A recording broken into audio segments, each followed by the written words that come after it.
I'll move on. Some of this, if people have been in briefings before, will have seen this before.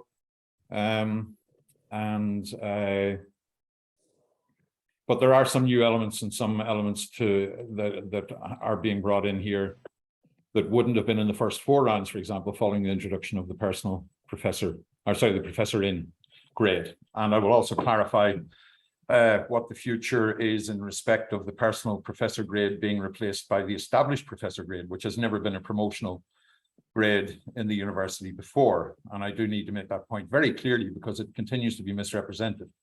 We have not replaced the personal professor grade with the professor in. They both exist in the promotion scheme at the present time. When we do replace the personal professor grade, it will be replaced by the established professor grade, but that will not be for another year. Okay, I just need to change my settings here because your pictures, your images are all down the right now and it's blocking. So, key principles. Promotion is based on achieving recognized standards. It's based on academic peer review, including external elements, both on the panel itself, but also post the prima facie case. There is no cap on the number of places. There are regular 6-monthly deadlines, and that is usually the last working day. That is always the last working day of February and the last working day of August, 4 p.m. in the afternoon, so that we don't have to have our ISS specialists on standby to midnight, as we did in the first round. High levels of performance are expected across each of the 3 core criteria as appropriate to contract. 1, research scholarship. 2, teaching and learning. 3, contribution.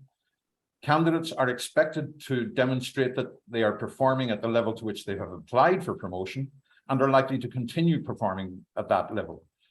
That's what's meant by trajectory. It isn't meant to say that you're here and, by the way, you're on a Mount Everest style climb of ever increasing X, Y, and Z.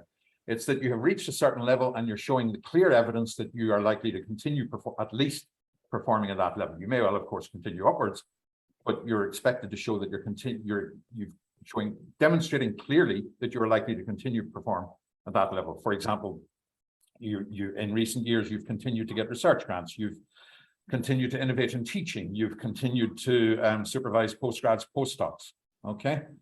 So that's what's meant by trajectory. All normal academic and administrative activity can be included in the application, whether explicitly referred to in the guidelines or not.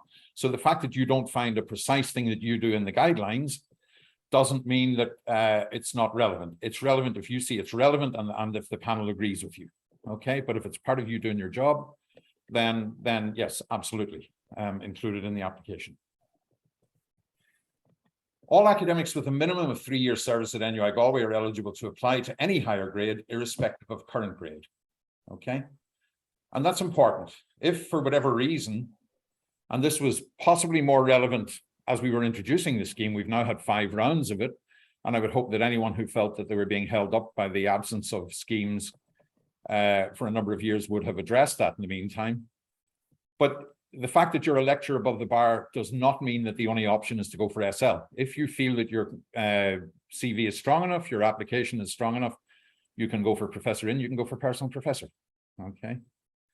And secondly, lecturer A may apply for senior lecturer AP, associate professor, it is now B, and vice versa, but be clear about the expectations.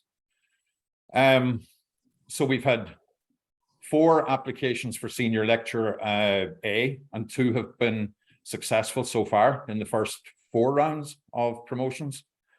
So it is possible to go there, but it shouldn't be seen as somehow or other, I'm not quite making the grade in my lecture with research profile, so I'll try this teaching and learning thing over here. There is an expectation of serious equivalent performance in teaching and learning in order to get the senior lectureship over there.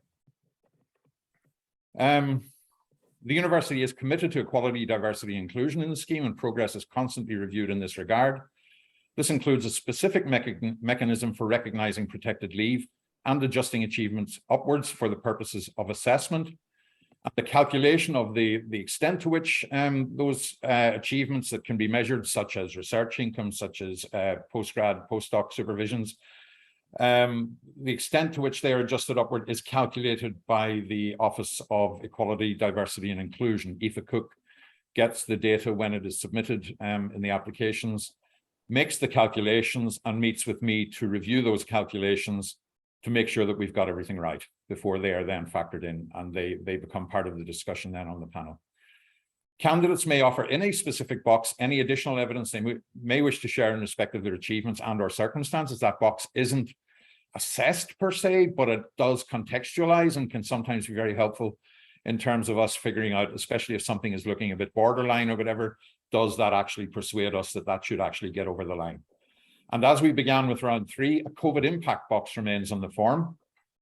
This assists the APC in assessing whether any criteria that are initially deemed as not being achieved are likely to have been achieved, but for the impact of COVID. So it's up to you as an applicant to be explicit about what the impact of COVID was in respect of your application. And we then, obviously, if you get over the line anyway, then we don't need to reference the COVID box. We do read it, we read them all.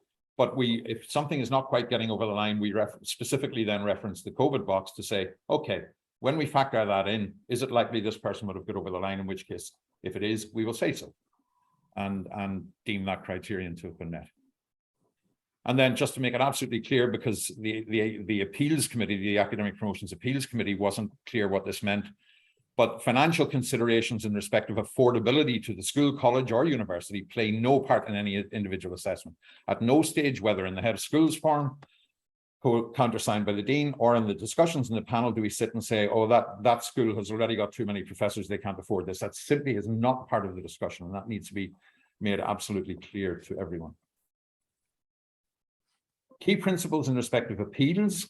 All unsuccessful candidates will receive detailed written feedback on the reasons why they were unsuccessful. If they are unsuccessful at the prima facie stage, they may also request an oral feedback meeting in a timely fashion within 30 days of receiving written feedback. All unsuccessful candidates may appeal to the Academic Promotions Appeals Committee. It's a requirement of the scheme that the candidate attend for oral feedback in order to be eligible to appeal. Any appeal must be lodged within 30 days of this meeting. And the role of the APAC is to consider whether or not due process has prevailed in the consideration by the APC of an application for promotion. The APAC may not form a second academic judgment on the application. And there's one minor amendment in the wording around the appeals that has been agreed and signed off by Academic Council and Governing Authority in that regard, and I'll come to it now in a moment. So those are the only 3 grounds for appeal. And the slight amendment is in point C. So failure to follow in a due manner university policy and procedures for the consideration of applications for promotion. All university policies and procedures are subject to statutory anti-discriminatory requirements. B, denial of natural justice. And C, the word manifestly has been inserted there at the beginning. Originally, it said unfair or unreasonable application of the criteria for granting promotions. And I ran this past the unions as well, and that has remained in following that consultation. That came up because the Academic Promotions Appeals Committee were looking at some of the appeals they got and feeling that, in effect, people were trying to say this is unfair. And that was not the intention of that.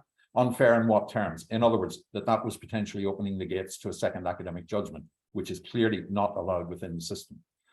So actually, following their consultation with the university solicitor, and actually on the recommendation of one of the external member of the appeals committee, the word manifestly has been put in there.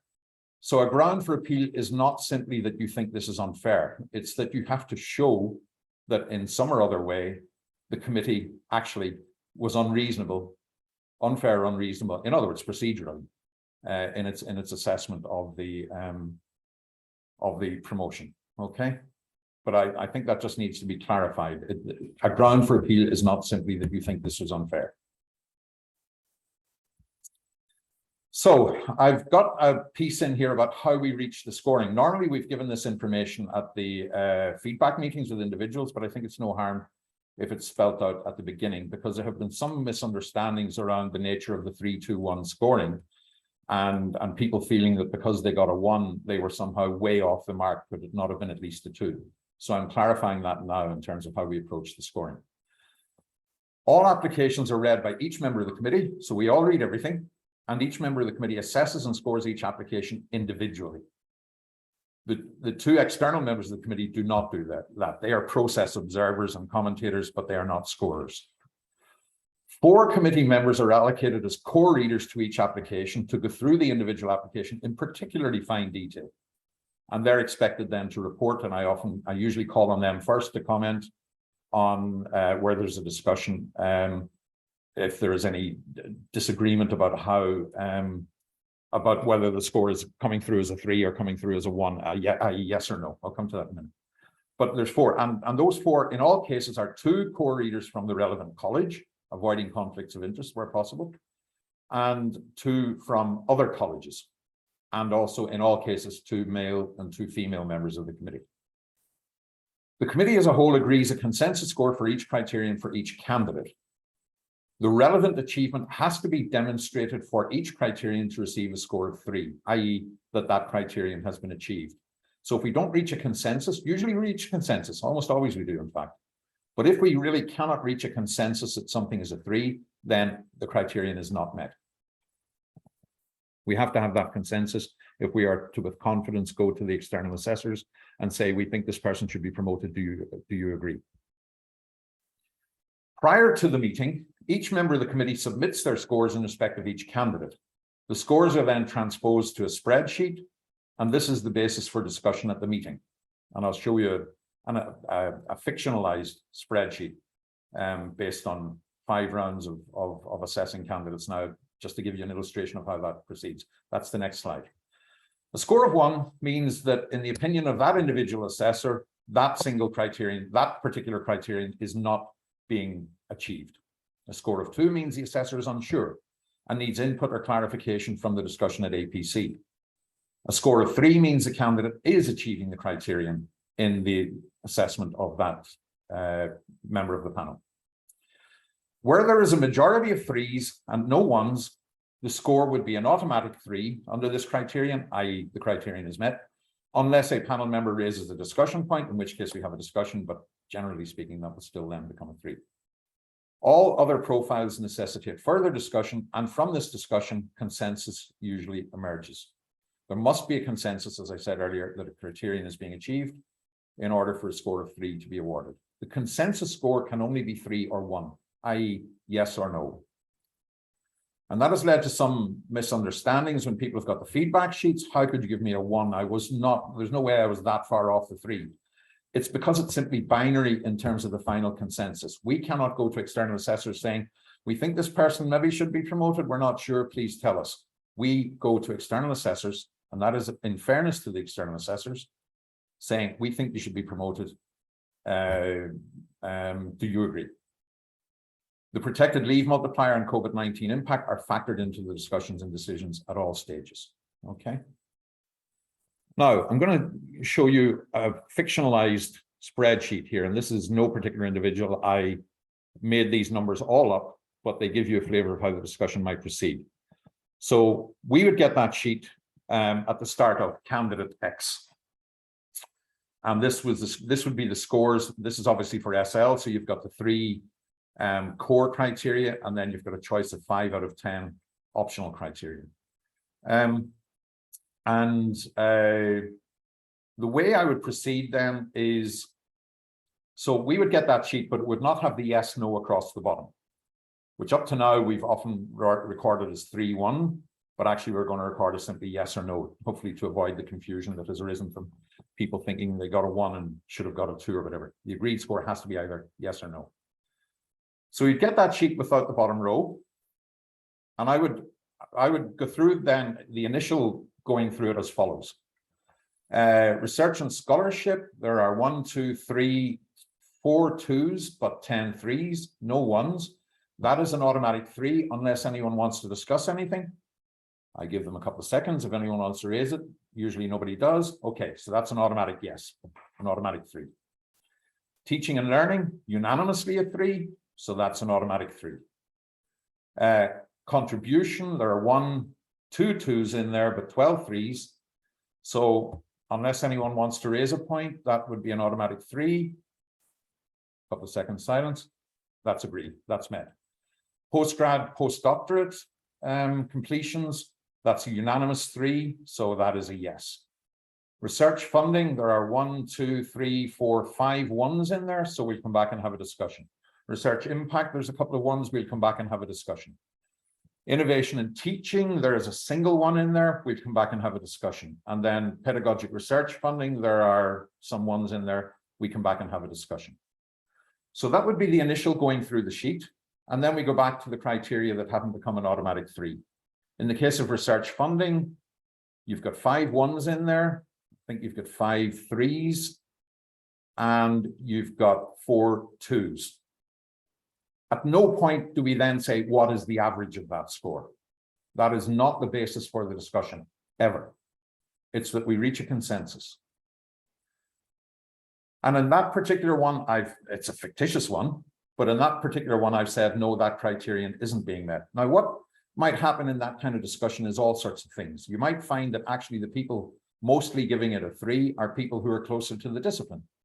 And they can give a rationale that has perhaps been lost on some of the other members that were further from the discipline as to why that really should have become a 3. Or you might find that people closest to the discipline are very clear about why they gave it a 1, and people not so close to the discipline were perhaps just being a bit generous.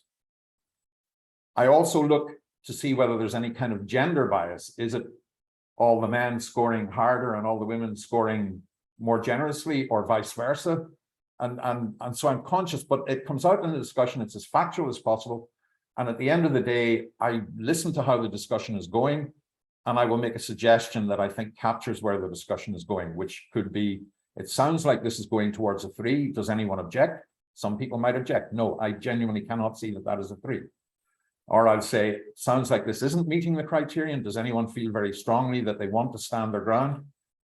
Occasionally somebody will say I'm a bit reluctant, but we go by consensus. And it really is, it's that professional a discussion in all cases. So in that case, with 5 1s, 4 2s, and 5 3s, it could still become a 3, a yes. But for the purposes of explaining to this group, I've made that a no. Research impact, you have 2 1s there. You actually have 3, 4, 5, 6, 7 3s. So it's not even a majority of 3s, 7 of the 14. But following the discussion and the clarifications, that actually was deemed as a criterion met, and could very well go that way in the discussion. Innovation in teaching, you've got a single 1 there.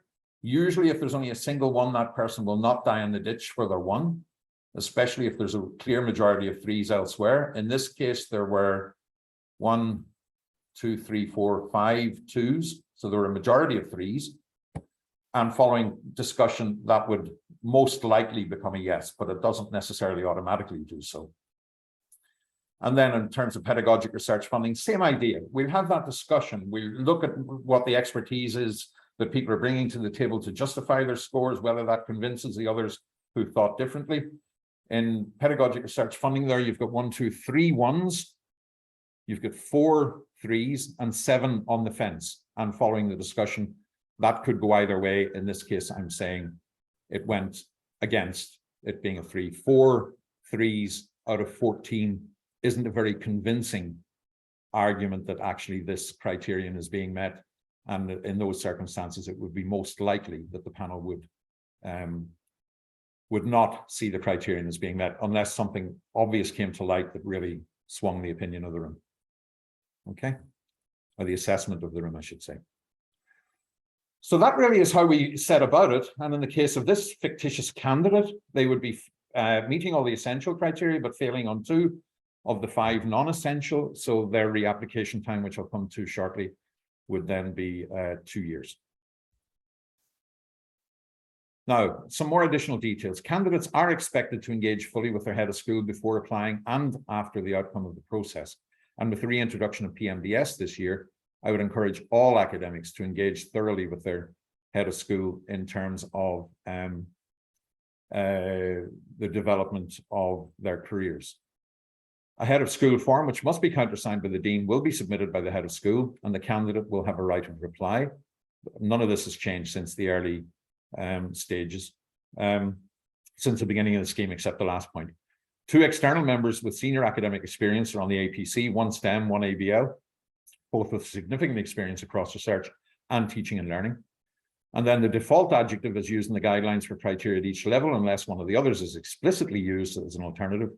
for an individual criterion is as follows: substantial for senior lecturer, associate professor, outstanding for the new professor in discipline grade, and exceptional for personal professor. Bearing in mind that there are tracks and professor in and personal professor. There's a research track, the teaching and learning track, the leadership track, and outstanding or exceptional would be the appropriate one in that track for most things, except if you're going teaching and learning. We look at one below that for research. And if you're going for professor in the research track, we look at one adjective below that for teaching and learning. So it's not that we expect people to be absolutely outstanding, above board, exceptional, whatever, across every last thing they do. That's the purpose of having tracks. But in the particular track that you choose, you are expected to meet the definition of that criterion, or the assessment of that criterion. Following assessment and the establishment by the APC of a prima facie case, external assessors are ranked by the APC from lists provided by the applicant and HOS. This list should, now what I previously had in a presentation, it was misunderstood as this list should be international. And that was interpreted as meaning you can't have anybody Irish. It wasn't intended to mean that. It simply meant that it can't be exclusively Irish. We are meant to be benchmarking ourselves internationally, not just nationally. So just for clarification's sake, your list should be at least 50% international. Okay. That has been an issue in only a small number of schools where the list that has come has been from all down the road, reachable within 2 hours.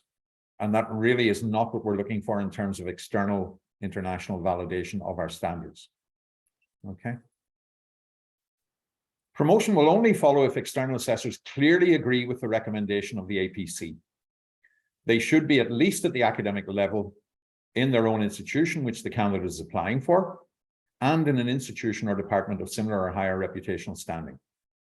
Okay. So do consider those factors. So if you're going for a full professor, do not put as one of, if you're going for a personal professor, do not put as one of your assessors a reader, for example, from the UK system. That is not that level. And certainly not a senior lecturer if you're going for any kind of professor as an assessor. They should be at least at the level that you're applying for. These assessors must have no conflict of interest. Both candidate and the head of school should avoid nominating anyone with whom the school or research institute has had recent formal interaction or with whom the candidate has collaborated. Guidelines in respect of this are now on the promotion website, so do look at the guidelines closely. And under no circumstances should the candidate or the head of school contact external assessors in advance of or during the process. Reapplication is not normally permitted within 2 years of an unsuccessful application, but we'll see the exceptions below. And applications via the HR portal, which I happened to be looking at yesterday. And the posts are all advertised up there in the normal fashion. Innovations from round 5, the new grade. So this is now round 6 that we're coming into. A new grade entitled Professor in Discipline was approved by Údarás na Hallscoile in December 2021 and is open as a promotional route. Analogous to personal professor, it has 3 pathways: teaching and learning, research scholarship, leadership. The level of achievement expected for promotion to professor in is exactly halfway between that of SL and that for personal professor. There is, in line with the principles that apply in this scheme, no requirement to apply for and achieve this grade before applying for personal professor. So it's not a blockage. It's not an additional obstacle. You can go straight for personal professor. You can go from lecturer below the bar straight for personal professor if you feel that your CV merits it. Okay. And just a little bit of advance warning here. So from August 2023, i.e. next year, the PP route will be replaced by the established professor promotional route. The criteria will be largely the same with an enhanced leadership requirement. You would expect established professors to be clearly demonstrating the leadership piece. And we have had nominees from the 2 academic unions, IFUT and SIPTU, to engage with the Director of HR and myself in terms of the tweaking of the criteria that will be done for that. And we would hope to publish those in the autumn, reach agreement in the autumn. And then innovations from round 5, other innovations. It will be possible to fail to meet a single non-core criteria in your application and still be promoted if in the assessment of the APC there are enough compensating achievements in the rest of the application. Following a considered discussion, the committee agreed on wording that they would use as a principle in determining in a safe and consistent manner What we didn't want was to have some kind of a random, oh yeah, we have a feel good about that applicant. We don't have it. That would run counter to the whole underpinning of this scheme, frankly. So therefore, we wanted something that we could hand on heart say, this is going to give us as much of a degree of consistency as is possible, allowing for human behavior. So we agreed that the prima facie case would be established in the round, and that would be a case where the candidate's achievements in a majority of the other criteria are, in the academic judgment of APC, significantly above the required level. Okay, so we ask you to meet the required level to get promoted, but if you fail on one non-core criterion, we will then ask that that is compensated for in a majority by significant overachievement in a majority of the other criteria. Okay. And 2 people made it on that basis, without giving any names away, but we first applied that in round 5, and the prima facie case has been established for 2 candidates on that basis. So it is entirely possible for that to happen. And we now move to the external assessment to see whether our internal judgment is confirmed. In the event that a prima facie case is not agreed in such circumstances, the 2-year rule is reduced to 1 year. In other words, if you fall on a single non-essential criterion, but you haven't met it in the round, then you only need to wait 1 year to apply again. The other exception to the 2-year rule is a retention application. And then just to say that all those applicants in rounds 2, 3, and 4 who failed to be promoted because of a single non-core criterion were written to before round 5 and advised the 2-year rule was waived for them. Unsuccessful applicants from rounds 1 and 2 are now eligible in any case. So the reapplying deadlines are, obviously, if you're successful, you can apply again immediately for the next level, if you wish. If you fail on a single non-core criterion, but are not promoted, you can apply again for any level after 1 year. And if you fail on any core criterion or more than one non-core criterion, then you cannot apply for 2 years, and that's no change to the previous rule. The first 2 rows there are mitigations on the second row is a mitigation on the previous rule.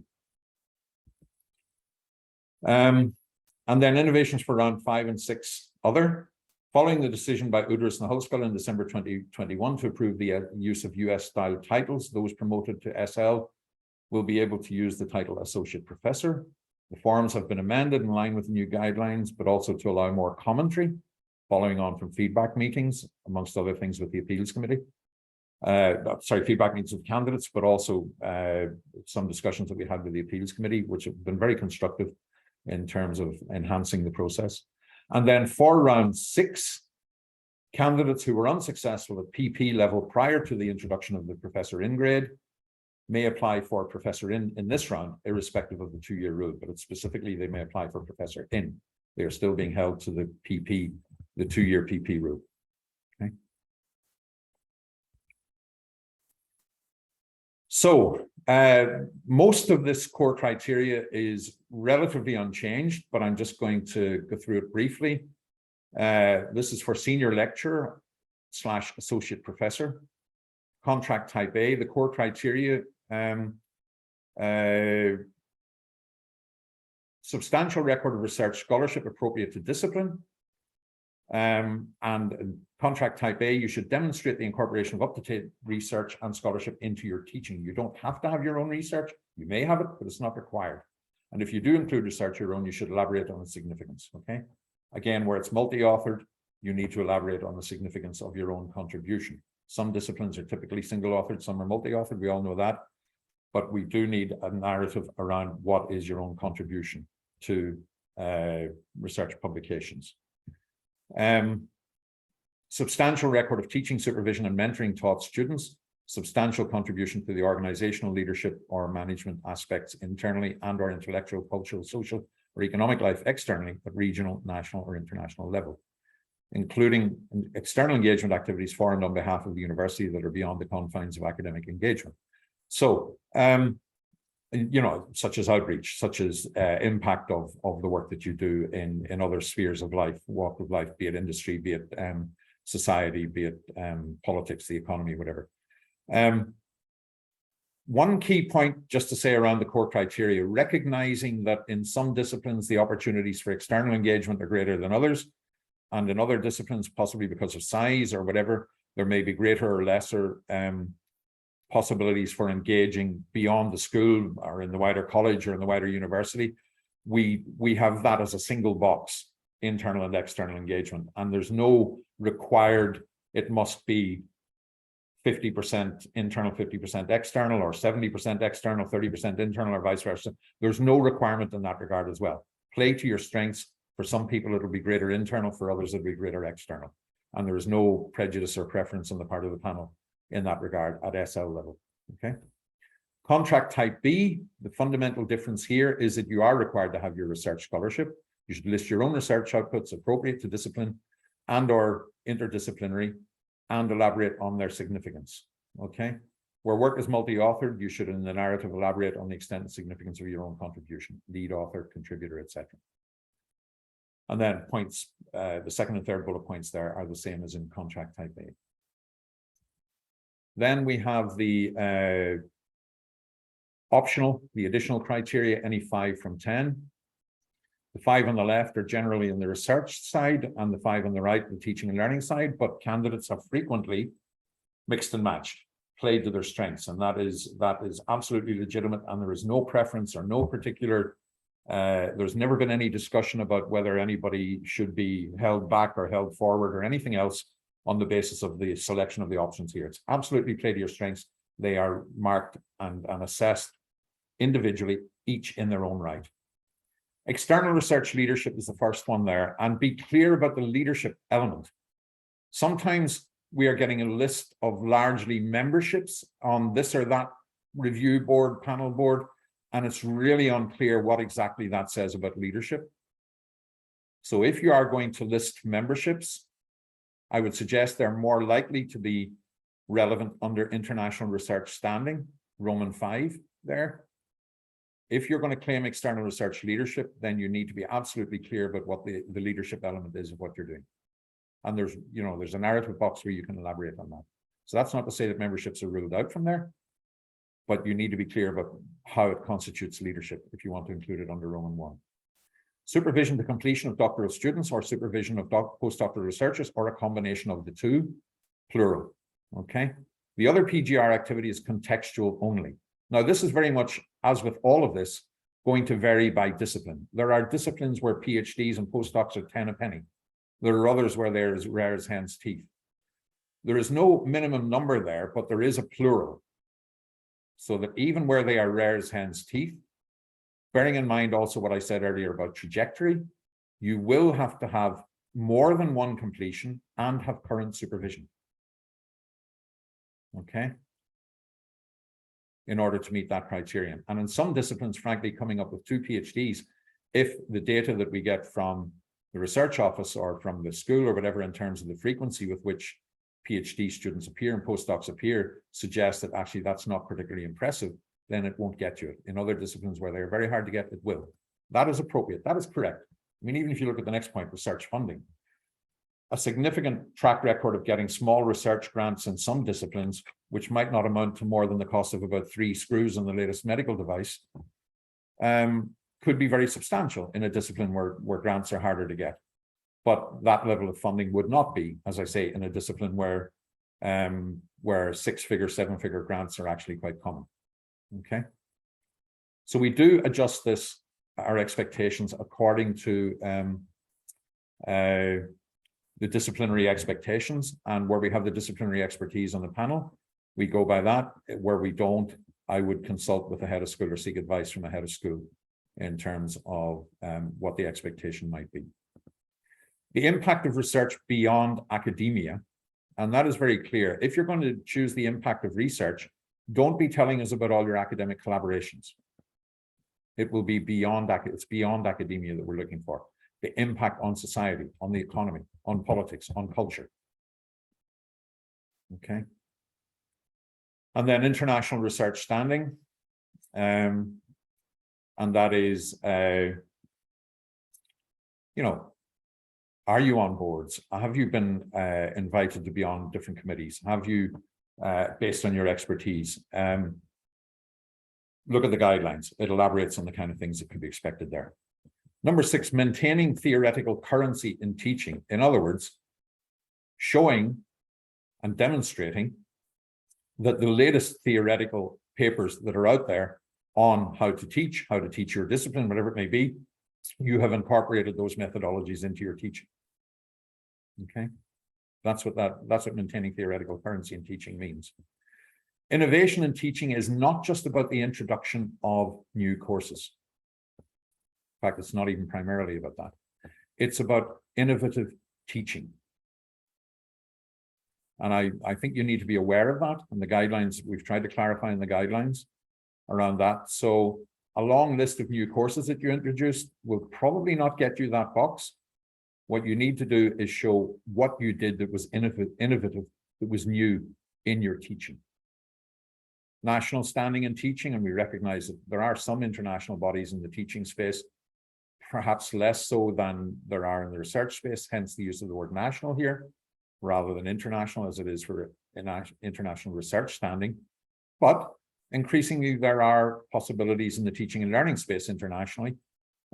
So it's national stroke international, really, in terms of the standing in teaching. Impact in teaching and learning, and that is an area where we would say the impact in teaching and learning is likely to be the uptake of your teaching and learning ideas by other academics. So it's quite legitimate there for you to put in, I did the following new things on my nuclear science course or my law course or my chemistry course or whatever it may be. And on the back of that, I got invited to X, Y, and Z university to demonstrate, and those methodologies have now been incorporated into the teaching in institution X, institution Y. That is typically what impact in teaching and learning would be, that kind of thing. And then pedagogic funding. And pedagogic funding is a range of things, but it's implicit in there that it's not just money for scholarships or money to run courses. You would expect some of that also to be pedagogic research. It's not just about fundraising for the courses, it's about fundraising to enhance and develop the courses. Okay. Now, looking at the professor in and the personal professor, the basic principles, there are 3 tracks for promotion to either professor in or personal professor as follows: research and scholarship, teaching and learning, leadership. The standard of achievement for personal professor is typically twice the level expected for senior lecturer. So that would be around research income, PhD, those measurable things. And then the guidelines use different expectations in terms of international engagement, in terms of the extent to which you've got leadership roles rather than memberships and so on. The standard of achievement for professor in will be 1.5 times that expected for senior lecturer. In other words, exactly halfway between the two. The core criteria on all professorial tracks are research and scholarship, teaching and learning, contribution to the academic, the college unit, the college and the university. So this is where we've divided contribution out into 2 sections, and contribution to intellectual, cultural, social, or economic life externally to the university. So really, if you're going to be a professor, we expect you to be out there professing. You can't become a professor and sit back and say, but I never got the external opportunities. You've got to be going looking for them. Okay. We accept that when somebody's a lecturer below the bar or a lecturer above the bar, but we don't accept that if you're going to look to be a professor. And then additional core criteria in the leadership track only: leadership at university level, substantial evidence of the transformative nature of the leadership, and then leadership at national and or international level. Again, if you're going the leadership route, you're expected to have been out, not just in the university, taking substantial leadership roles, and that doesn't mean locally in your school. By the way, that means in wider university things, but also that you've been externally leading in various things. And the reason they are listed as core criteria there goes back to the point that was introduced for round 5 and will continue to apply, which is around whether you fail on core or non-core criteria. So if you fail on a core criterion, you're held to the 2-year rule. If you fail on a single non-core criterion, you've got a 1-year rule for reapplying. The criteria for all professor in disciplines, and we have the adjective now outstanding, which wasn't there when we started the scheme, and we only had 2 promotional grades. We now have 3 promotional grades, and the one between substantial and exceptional is outstanding. Outstanding and sustained evidence of high quality organizational leadership or management skills.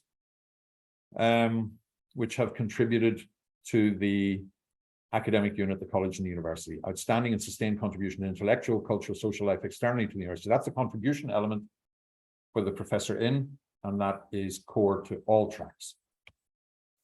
For the professor in, then, we have additional criteria, and all must be met under this track, on the research scholarship track. 1 and 7 are core, and that is a sustained, outstanding record of research outputs recognized for originality, significance, and rigor. And then number 7, which is core, substantial contribution to teaching, supervision, and mentoring of students at most or all levels in school. So note that that is accepting that because you're now on the professor research scholarship track, the point I made earlier that we're not expecting someone to become outstanding and exceptional at every last thing they do. If you're on the research track, we still expect your contribution to the teaching to be 1 level below that, i.e. at the SL level. And then 2 to 6 there are effectively the research, the 5 research points of the optional 10 at SL. So research leadership, supervision of postgrads and postdocs, research funding, impact of research beyond academia, internationally excellent standing. And the common denominator there is that we use the word outstanding on the research scholarship track. The teaching and learning track, again, it's now your teaching that has to be outstanding, but we recognize that the research, so 1 and 7, is still potentially at SL level, although you will have maintained it at SL level since you got an SL, if you did in fact get an SL first.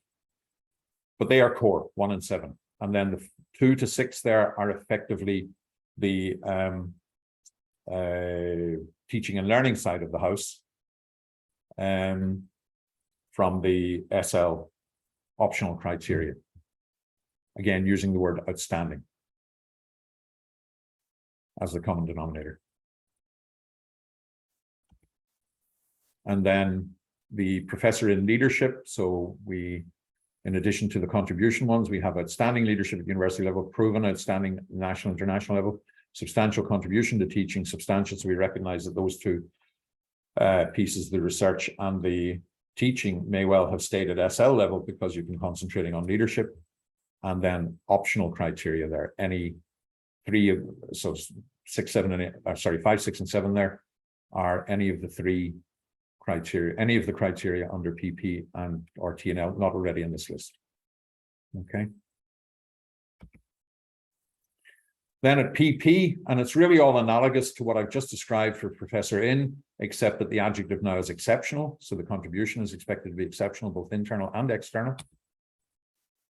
Research and scholarship, core is sustained exceptional record of outputs, but the teaching then is not necessarily come up to that level above where it had been previously. And then 2 to 6, we're using the word exceptional for the 5 research criteria. I don't need to stick with that, I think. Again, this is all analogous to what we've just had for professor in, except we're now using exceptional, where previously there was outstanding. This will be available on the web, this presentation, by the way, colleagues, for you to come back to. And then PP leadership, it's effectively as we just described with professor in, but exceptional where there was outstanding. Now, in terms of professional conduct, members of the APC and APAC are bound to absolute confidentiality in respect of all deliberations of the FOI committees, subject only to the fact that documents are FOIable after the process. Under no circumstances should candidates or indeed heads of school or deans approach or seek to influence members of the APC or APAC on any matter relating to their application or the scheme. If any head of school or dean has any queries, you approach the email that is provided, academic promotion scheme, I think it is, Dermot, is it? It's academic promotions at NUI Galway. Academic promotions at NUI Galway. That is where all queries must be directed. They may not, under any circumstances, be directed to anybody individually involved in the scheme.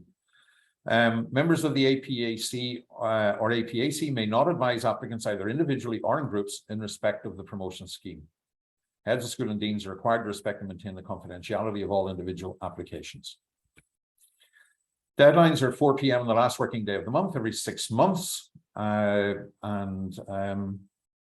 You can see those dates there. And in fact, leap day is a Friday in 2024. So That's that deadline. And then information relating to the scheme is available on that web page, homepage /academic promotions.